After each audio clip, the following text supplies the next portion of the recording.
वो अंतःकरण में पड़ी रहती हैं।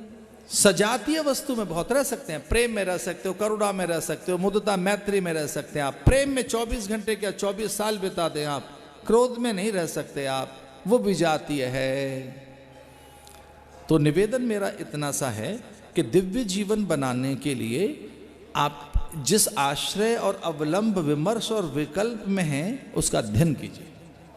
और हम बहुत अधिक किसी आश्रय अवलंब विमर्श और विकल्प में हैं तो वो अर्थ है, अर्थ, धर्म, अर्थ, काम, मोक्ष। ये जो लोग कहते हैं कि पश्चिम बेकार है, पूरा वेस्टर्न वर्ल्ड बेकार है, भाई ऐसा ना करें आप। आपने उसे देखा नहीं, आप उसकी निंदा मत कीजिए। जो चीज़ देखी नहीं है आपने, उन्होंने बहुत भौतिकीय साधनाएं की हैं, उन्होंने बहुत अर्थ की साधना की है, तो उन्होंने कुछ वैसा कर लिया है। पर हमारे यहाँ भी अर्थ की निंदा नहीं की गई, कभी नहीं है। हाँ, धर्म अर्थ धर्म के साथ आए। हमारे यहाँ अर्थ की उपासना की गई है। अर्थ एक पुरुषार्थ है, अर्थ आना चाहिए। बल्कि मैं तो कहूँगा बहुत बड़ा अर्थ आए आपके पास, जिससे कि दूसरों को लाभान्वित कर सकें। एम्पायर खड़ा कीजिए, दूसरों को रोजगार के अवसर दें, उन्हें बड़े अवसर दीजिए। लेकिन ये जो अर्थ है ये समझना होगा। इस अर्थ के कारण ये सब चीजें खड़ी हैं, विमर्श, विकल्प, आश्रय, अवलंब। हम विमर्श में जीते हैं, सुपरफिशियल कोई चीजें उसमें जीते हैं, हम बिल्कुल बाहर जीते हैं। हम कुछ वैसा जीते हैं, सपने में, ख्यालों में जीते हैं। हम कुछ बहुत अधिक आभास में जीते हैं। ये जैसा दिख रहा है जगत वैसा नहीं है, वैसा नहीं है। ये जैसा दिखता है, ये छूने चखने के बाद, भोगने के बाद वैसा नहीं दिखता जैसी इसकी मान्यता है। इसलिए जो बहुत ही मूल्य अपने कम किए, अपनी महत्ता कम की है और पदार्थ को महत्ता देकर अपनी चेतना को गौण माना है, यही दुख का कारण है। विषय यह है कि हम अपने जीवन को दिव्य कैसे बनाएं। तो उसमें ये जो पुरुषार्थ है अर्थ का, इसे ठीक कर लीजिए, अर्थ को पवित्र कीजिए, आजीविका के स्रोत पवित्र हों, वो प्रसाद बने। थोड़ा भक्ति में लौटते हैं, चलिए थोड़ा ज्ञान में से निकल कर भक्ति में आए। भक्ति और ज्ञान में कुछ ज़्यादा अंतर नहीं है। ज्ञान में जानना है, भक्ति में मानना है। भक्ति मानने का नाम है, हमने मान लिया भगवान। आओ छोटा सा भक्ति में आए। भक्ति में क्या है, पदार्थ प्रसाद हो जाता है। त्वदीयं वस्तु गोविंद तुभ्यमेव समर्पये। ज्ञान में क्या अंतर है, वो पहले से ही ब्रह्म है। ब्रह्मार्पणं ब्रह्म ब्रह्माग्नौ ब्रह्मणा हुतम ब्रह्मैव तेन गंतव्यम ब्रह्म कर्म समाधिना ब्रह्मार्पणं ब्रह्म हविः ब्रह्माग्नौ ब्रह्मणा हुतम। गीता कहती है कि सारी चीजें ब्रह्म ही हैं। वही अग्नि है, वही हवि है, वही होता है, वही ऋत्विज है, वही आचार्य है, वही पचा रहा है, वही पक रहा है, वही ऊर्जा है, वही ईंधन है, वही परिणाम है। वो पहले जो था कुछ और होकर वही है। ब्रह्मार्पणं ब्रह्म हविः ब्रह्माग्नौ ब्रह्मणा हुतम। ब्रह्म ही अग्नि, ब्रह्म ही आहुति, ब्रह्म ही अन्न है, ब्रह्म ही उसका परिणाम है और ब्रह्म ही है वो। ब्रह्माग्नौ ब्रह्मणा हुतम ब्रह्मैव तेन गंतव्यम ब्रह्म कर्म समाधिना। इसे प्रसाद बनाइए। बड़ा गुण है प्रसाद गुण।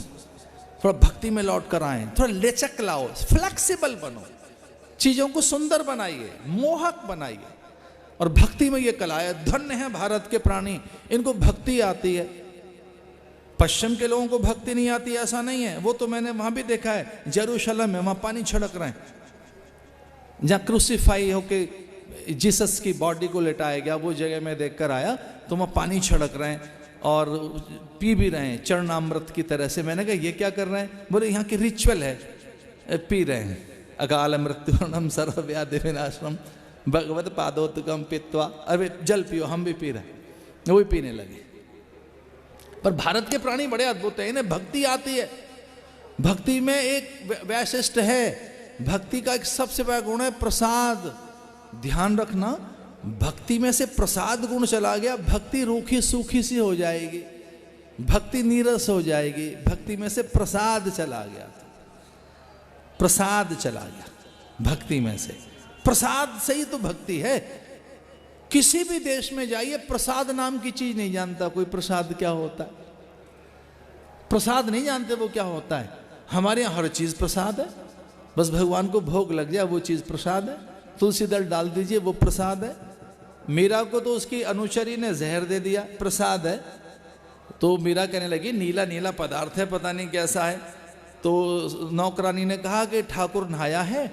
मीरा थोड़ा बावली से थी, मीरा ने कहा कुछ ज्यादा नहा लिया है, पूरा रंग उतर गया इसका, तो इतना नीला पदार्थ, ऊपर तुलसी दल तैर रहा है। जहर पी गई, विश्वास के साथ जहर पी गई। जीवन के जो अलग अलग अलग आयाम हैं उनमें भक्ति, कर्म, ज्ञान का पुतला ये। जो कर रहे हैं वो सुंदर हो, जो कर रहे हैं। जैसे मनस्सेकम वचस्सेकम कर्मण्येकम महात्मना। आपकी कलात्मकता, जो कर रहे हैं वो कलात्मक हो, वो बड़ा भव्य हो। जो कर रहे हो वो क्रम से करो, यही पुरुषार्थ है। रोज झींक के करें, अनमने होकर करें, चिड़चिड़े होकर करें, मोनोटोनो ऐसे भी करना है, जीना है बस। बंबई के लोग पता नहीं किस मूड में गीत लिखते हैं, जीवन है जहर तो पीना ही पड़ेगा, आए संसार में तो जीना ही पड़ेगा। इस तरह से ये जी रहे हैं। पूछो क्या, बस कट रही है महाराज, बस जी रहे हैं, ठीक है। एक तरंग के साथ जियो, एक पूरा दिन एक इस तरह से जियो कि ये नया दिन है, नए उत्साह के साथ जियो। जो कर रहे हो वो कलात्मक हो, जो कर रहे हो पूरी ऊर्जा के साथ करो। एक जो दिन मिला है पूरा जियो, जी भर कर जियो, आनंद के साथ जियो। उसे पूरी रचनात्मकता आपकी देखे, पूरा सृजन देखे, इसे पुरुषार्थ कहेंगे। तब जीवन सुंदर बनेगा, तब जीवन दिव्य बनेगा। पैरेलल तीनों चीजें चलनी चाहिए, मन वचन कर्म। लेकिन इसके सामने विमर्श आकर खड़ा होता है, इसके सामने विकल्प आकर खड़े होते हैं, तो चेतना हमारी कुंद हो जाती है। हमारे फिर भीतर आग्रह खड़े होते हैं, हमारे भीतर फिर अध्यास और अभ्यास, हमारा अध्यास और आश्रय परिपक्व होता है। हम अलग हो जाते हैं, एक अध्यास में ही रहने लगते हैं। इसलिए आज थोड़ा सा वेदांत लेकर आया मैं अपने प्रवचन में। ये मैंने कहने की कोशिश की है कि जीवन दिव्य बन सकता है, आभास में से निकलें, विमर्श में से निकलें, विकल्प में से निकलें। द्रौपदी के सामने बड़े विकल्प हैं, द्रौपदी के सामने इतने विकल्प हैं कि भाई मैं तो, मेरा क्या कर सकता है ये, मैं दांतों में दबा लूंगी साड़ी, मेरे तो 5 पति भी हैं, भीम सामने बैठा है, और फिर चलो ये दास बन गए तो क्या है, धर्म तो है ना सामने, कृपाचार्य, आचार्य द्रोण, पिता में भीष्म, ये सब हैं तो सही। इतने विकल्प हैं उसके सामने कि ये सब बुढ़ापे के लिए हमारे परिजन काम में आएंगे, देखो पुरजन आएंगे, बंधु बांधव काम में आएंगे, कैपिटल काम में आएगी, हमारे पास तो ये सारी चीजें काम में आ जाएंगी। विकल्प हैं ये सारे, विकल्प, संकल्प नहीं। विकल्प में बहुत हम जीते हैं। और जब द्रौपदी के सारे विकल्प ध्वस्त हो गए, जब कोई विकल्प नहीं रहा, जैसे गज के सामने विकल्प बहुत है, मेरे पास बल है पर मैं तो बड़ा बलवान हूँ, मेरे पास तो कितने यूथ का मैं स्वामी हूँ, इतने हथनियाँ और इतने हाथी मेरे पास हैं। जो गज की कथा है वो विकल्प, विमर्श और आश्रय की कथा है, विमर्श की कथा है, आभास की कथा है कि मेरे पास तो इतना सब कुछ है, यहाँ से यहाँ से लाभ मुझे मिलेगा।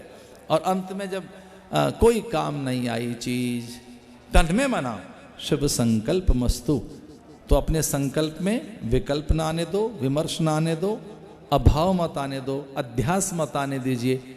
ये पुरुषार्थ है कि अपनी सत्ता में लौटकर आइए।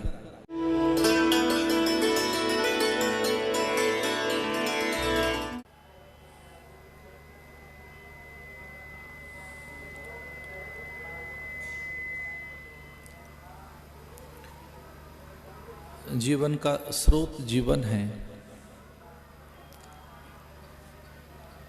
और उन्नत उत्कृष्ट जीवन के लिए हमारे पास साधन जन्म से ही प्राप्त है।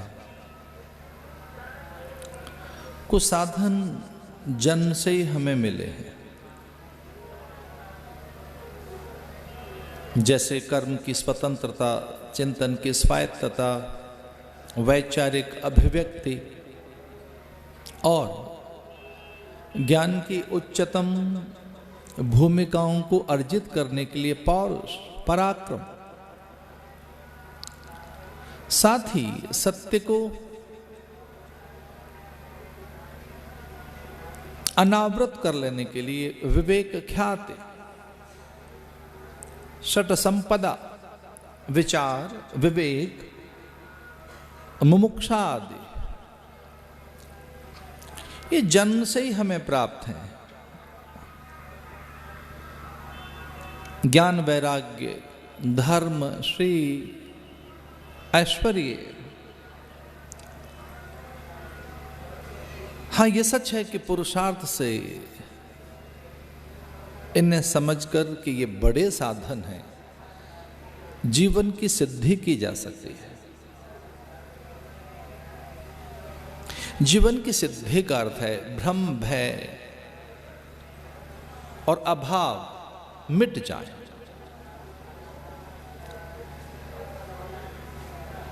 जब तक कोई भ्रम, भय की सत्ता है जो कि अज्ञानता से जन्म लेती है, जब तक खो जाने का डर आपके पास है, जिसे अभिनिवेश कहते हैं, जो हर किसी के पास है, खो जाने का डर कि हमारा मान, सम्मान, प्रसिद्धि, ख्याति, ऐश्वर्य, विभूति, पद, प्रतिष्ठा और देह खो न जाए। ये जो अभिनिवेश है या जो राग द्वेष है, राग द्वेष का अर्थ है कि कुछ जो अच्छा लगने लगता है उससे हमारी आसक्ति होने लगती है, उसे पाने की चेष्टा में रहते हैं। जिन्हें हम प्रतिकूलता कहते हैं, उनके परिहार के लिए अधिक श्रम करते हैं।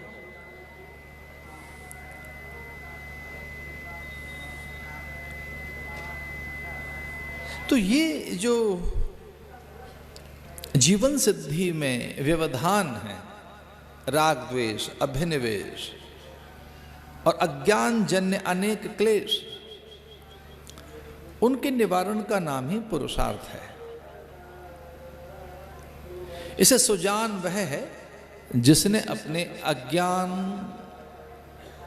की निवृत्ति कर ली है, जो अपने अज्ञान को जीत चुका है,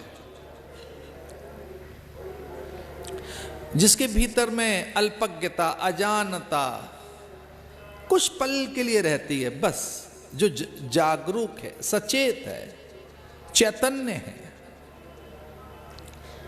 उसे साधक कहेंगे। और धन्य भी वही है जिसने अपने मनोविकार जीत लिए हैं। तो एक प्रसंग है कि जीवन की सिद्धि कैसे करें और उसे महान कैसे बनाएं। और यह सच है कि जीवन की महानता के लिए बहुत पदार्थ, वस्तुएं, पद, संचय, संग्रह, ख्याति, ये नहीं चाहिए। जो भौतिकीय अनुकूलताएं हैं और निसंदेह वो बहुत सुख पहुंचाती हैं। आर्थिक अनुकूलता, भौतिकीय अनुकूलताएं, पदार्थों की प्रचुरता, उनसे बड़ा सुख मिलता है। पर जीवन सिद्धि के लिए वो पदार्थ बहुत सहायक नहीं होते। जीवन सिद्धि के लिए तो आपको विवेक और वैराग्य चाहिए, उसके लिए धर्म चाहिए, उसके लिए बड़ी सजगता चाहिए, पुरुषार्थ चाहिए। तो बात धर्म और अर्थ की चल रही थी पिछले दिनों कि जो विमर्श है, विकल्प है, आशय है, अवलंब है, आभास है, इसकी बड़ी भित्तियां, इसके बड़े आवरण में हम ढके हैं। और उसका कारण यह कि हम निरंतर सुख वांछाओं की पूर्ति के लिए जी रहे हैं। जो सुख वांछाएं हैं हम में, मन वांछाएं हैं, इसे पुरुषार्थ में जो 4 पुरुषार्थ कहे, धर्म, अर्थ, फिर तीसरा काम और मोक्ष। कुछ कुछ तो ऐसा कहते हैं कि 3 ही पुरुषार्थ हैं, धर्म, अर्थ, काम, मोक्ष तो उसका परिणाम है। कुछ तो ऐसा भी कहते हैं कि मोक्ष को पुरुषार्थ में मत लाइए आप, मोक्ष तो फलादेश है, मोक्ष तो उसकी परिणति है, मोक्ष तो उसका परिणाम है, या उसे फल के रूप में लीजिए। तो यह ध्यान रहे कि अगर धर्म है तो धर्म से जो अर्थ आएगा उस अर्थ से काम भी आपका मर्यादित होगा, या आप में भोग वांछाएं, सुख वांछाएं, अभीप्साएं, आपके मनोरथ, आपके मन कामनाएं सीमित होने लगेंगे। तो जिसने अपनी मनोकामनाओं पर, मन कामनाओं पर विराम चिन्ह लगाना नहीं सीखा है, जिसने अपनी वासनाओं को, स्पृहाओं को, लालसाओं को, सुख वांछाओं को सीमित नहीं किया है, उसके द्वार से दुख खदेड़ा नहीं जा सकता, उसके द्वार पर दुख खड़ा रहेगा। जिसने अपनी भोग वांछाएं, सुख वांछाएं, मना वांछाएं, मनोरथ, मन कामनाएं, मनोकामनाएं, स्पृहाएं, लालसाएं, अभीप्साएं, जो निरंतर काम है, इन टोटैलिटी में, काम माने संसार को पाना। कुछ इंद्रियों के सुख का ही नाम काम नहीं है। काम का अर्थ है पूरा जग भोगने की भावना, कामना, पूरा जग, कि मुझे पूरा संसार मिले। और ध्यान रहे, न केवल संसार, वो अलौकिक सुख भी मेरे अधीन हो जाए। तो कहीं जहां सुख का आभास है, कहीं सुख के संकेत हैं, अथवा सुख का कहीं बहुत दूर कोई एक मिथ्या मायावी हम भ्रम पाले बैठे हों कि चलो अभी तो नहीं मिला है, पर कुछ पुण्य करने के बाद वहां तो सुख मिलेगा। तो इस भावना से भी जो सत्कर्म होता है, इस भावना से भी जो पुण्य कर्म होता है, वो भी काम ही है। इसलिए काम तभी जीता जा सकता है जब अर्थ पर धर्म का नियंत्रण। जब तक अर्थ पर, आपके साधनों पर, जो भी आपके साधन है, वो जिस प्रकार के भी साधन है, वो संपर्क है, संचय है, आपके पास में अनुभव है, अध्ययन है, पद प्रतिष्ठा है, धन है, आपका परिवार है, ये सब साधन है। इनको धन के रूप में स्वीकार किया गया है। गोधन, गजधन, बाजधन, परिवार भी वेल्थ है पूरा। तो जिसके पास धर्म नहीं है, जिसके पास ज्ञान वैराग्य नहीं है, जिसके पास विवेक नहीं है, उसके यहाँ अर्थ की अधिकता से अनर्थ हो सकता है, अथवा अर्थ की अल्पता से बड़े दुख खड़े हो सकते हैं, बहुत बड़े दुख खड़े हो सकते हैं। तीसरी बात मैं आज काम की ले रहा हूं कि हमें कामनाओं पर विराम चिन्ह लगाना आना चाहिए। अपनी कामनाओं को सीमित करें, हम सीमित करें। एक प्रचंड भोगवाद खड़ा हुआ है। कोई मुझसे कहे कि इस युग का नाम क्या देना चाहेंगे आप, तो ऐसा लगता है कि ये युग एक नया आया है और इसका नाम है उपभोक्तावादी युग। एक उपभोक्तावादी युग है, एक कंज्यूमरिज्म एटीट्यूड आया है, हम कंज्यूमर बना दिए गए। आज जिस ढंग से जीवन शैली आकर खड़ी हुई है, हम उपभोक्ता बन गए और बाजारवाद की संस्कृति आई है। उस बाजारवाद की संस्कृति में सूचना की तकनीक ने, संचार की क्रांति ने, नए साधनों ने, नई तकनीक ने, जीवन जीने के ढंग ने, खान पान के जो नए ढंग और तौर तरीके बदले हैं, उसमें सच मानिए हम ग्राहक बन गए। मेरा ऐसा आशा कोई नहीं है कि मैं इतना निंदनीय कहूं इस युग को, पर कमोबेश ऐसा हुआ है कि हम में से साधक तो खो गया है, जो बहुत संयम के साथ रहने की बात सोचता था। संयम, सादगी, सदाचार, नैतिकता, निश्चलता, सरलता, पड़ोस और समाज के सारोकार और बिना किसी आडंबर के जीवन जीने की जो एक बहुत अलग प्रकार की, एक निर्दोष, निश्चल, स्वाभाविक, नैसर्गिक जो जीवन पद्धति थी, उसने कहीं चोट पहुंचाई है उस पर बाजारवाद ने, और आपको ग्राहक बना दिया है। मेरे अर्थ गलत मत ले लेना, ये बहुत बार सुनने में आया, जागो ग्राहक जागो। अच्छी बात हो सकती है वो, आप एक दृष्टि से किसी को उसके अधिकारों का परिचय दे रहे हैं, अच्छी बात हो सकती है, पर जागो साधक जागो, ये तो मेरे गलियारे से ध्वनि जाएगी ना। ये कोई हल्ला मचाए कह रहे ठीक है कुछ जगाया जा रहा है आपको, तो हम ये भी कहें कि अरे साधक जागो, जागो साधक जागो। हाँ, एक ग्राहक जगाया जा रहा है कि वो अपने अधिकारों के प्रति सचेत बने, एक ग्राहक को समझ आए और वो ठगा ना जा सके, छला ना जा सके। क्योंकि ग्राहक की भी प्रवृत्तियां बड़ी विचित्र हैं, वो कम देकर ज्यादा लेना चाहता है, वो कम देकर ज्यादा लेना चाहता है, और जो बेच रहा है उसकी भी मानसिकता ऐसी है कि वो गोरेपन का, सुंदरता का अथवा बड़प्पन का या कि स्वास्थ्य का बड़ा दावा करके ज्यादा लेकर थोड़ा देना चाहता है। वो कोई उजाला नहीं बेच रहा है, पर आपके मर्म को, संवेदनाओं को, आपकी जो संवेदनाएं उसको जानता है कि इन्हें उजाला चाहिए, स्वास्थ्य चाहिए, सौंदर्य चाहिए, अपनापन चाहिए और गोरापन चाहिए, या इन्हें जो भी इनकी मनो अनुकूल वस्तुएं हैं। तो ये एक मेरी बात मैंने ऐसे ही कही कि एक बाजारवाद।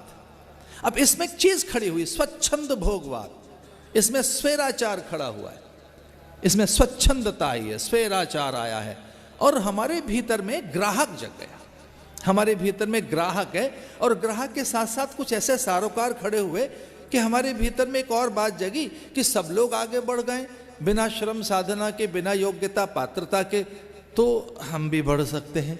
तो हिचक नहीं रही कोई, अपावन गलियारे में से निकलकर कुछ लोग पहुंच गए आगे, या बिना श्रम साधन के या बिना योग्यता पात्रता के वो शीर्षस्थ भी हो गए, और वो महिमा मंडित भी हैं, कदाचित वो उनके पास बड़े अधिकार हैं और उनके लिए समाज में स्वीकृति भी है।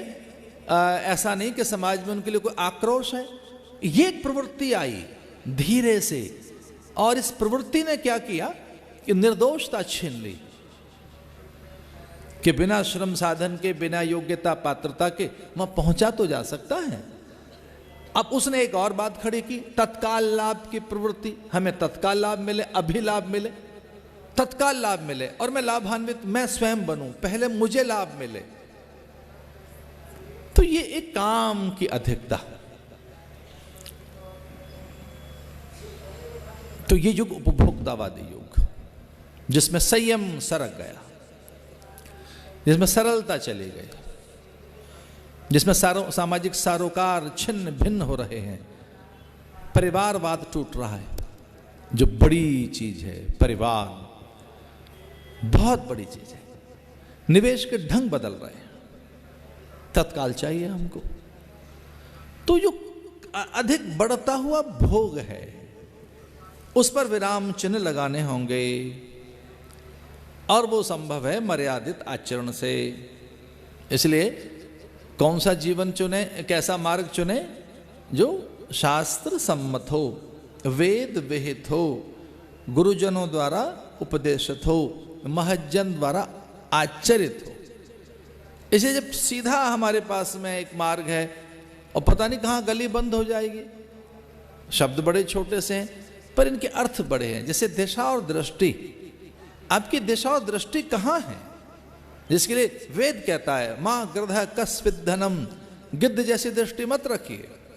माँ गृध कस्विद्धनम, एक भोग पर, वस्तुओं पर, पदार्थ पर गिद्ध जैसी दृष्टि मत रखो। तीन त्यक्तीन भुंजी था, भोगने की कला सीखो, भोगने की, संग्रह करने की, संचय करने की। कई बार तो ऐसा भी देखा गया है जिनके पास बड़ा संग्रह है, बड़ा संचय है, उन्हें भोगना नहीं आता, उन्हें अपने पदार्थों को आदर देना नहीं आता, पदार्थों का निवेश करना नहीं आता। पदार्थ इतने हैं वो जानते नहीं कि इनका कैसे आदर करें। उनके संग्रह संचय में वो गल जाएं, सड़ जाएं, उनका रंग फेड हो जाए, या कि वो किसी काम के न रहें, अनुपयोगी हो जाएं कभी, पर इतना संग्रह। तीन त्यक्तीन भुंजी था, ये ध्यान रहे। अगर भोगना नहीं आता है, और भोगने का अर्थ न केवल पदार्थों से लीजिए, सांसों को भी और समय को भी भोगना। अगर आपको विचार पूर्वक, ज्ञान पूर्वक एक दिन भोगना नहीं आता, पूरा दिन जीना नहीं आता, तो ये एक बड़ी कठिनाई है कि एक दिन आदमी कैसे जिए। एक सज्जन थे और हमने उनसे कहा कि कुछ अपना अनुभव बताओ, तो उन्होंने कहा इस ढंग से जीवन जिया है कि छुट्टी का दिन भी बड़ी कठिनाई से कटता है।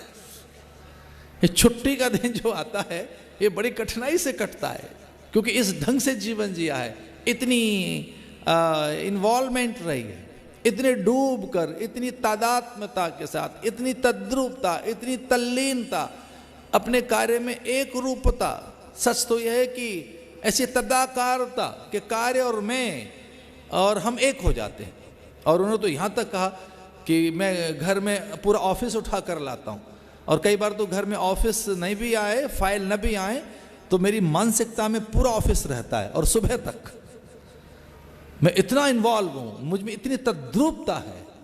मुझे क्षमा करें, मेरा कहने का अर्थ है कि हम जिए कैसे, भोगें कैसे।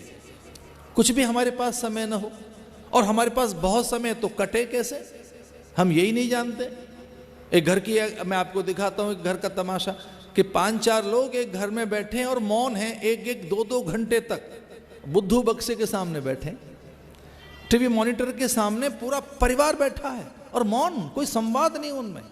आज से 30-40 बरस पहले हो सकता है कि संवाद थे, कहानियां थी, किस्से थे और बहुत तरीके का संवाद था। आज भी है, ऐसा नहीं कि संवादहीनता हो गई है, पर वो कुछ और प्रकार के संवाद हैं। तो उनमें एक कोई है बीच में खड़ा है और वहां संवाद है, हमारी रुचियां हैं।